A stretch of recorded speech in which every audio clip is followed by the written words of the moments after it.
surprised you most about Micah Parsons, both the player and the person, from January and kind of the winding recruitment until now? Yeah, I think probably not a whole lot because, as you guys know, we had been recruiting Micah and his family and his high school for a long time, both high schools. So I think we had a pretty good idea of what we were getting, and sometimes they get here and you weren't right. You were off.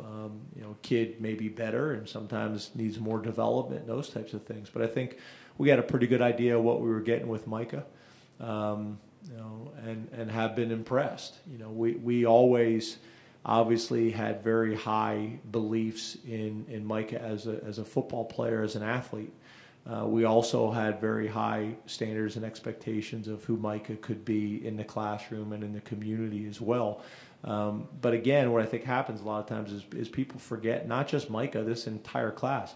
They're 18 years old, so some of them are very mature. Some of them are very immature.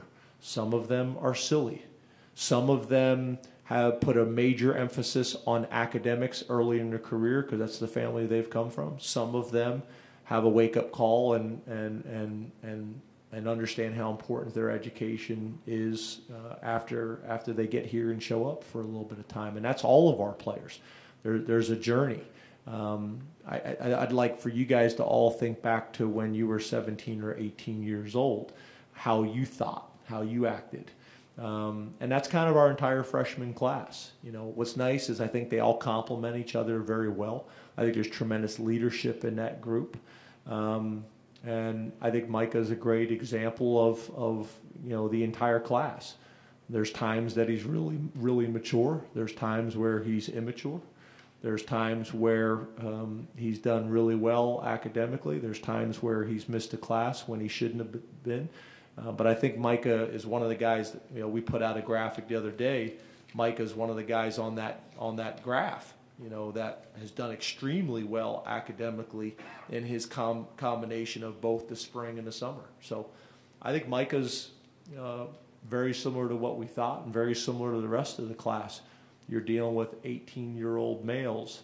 But I think we've done a really good job with our player development program of making sure that these guys understand the expectation and the standards and the opportunity that they have and how blessed that they should feel, and make sure that they leave Penn State as educated men and prepare for life. So I think, you asked me specifically about Micah.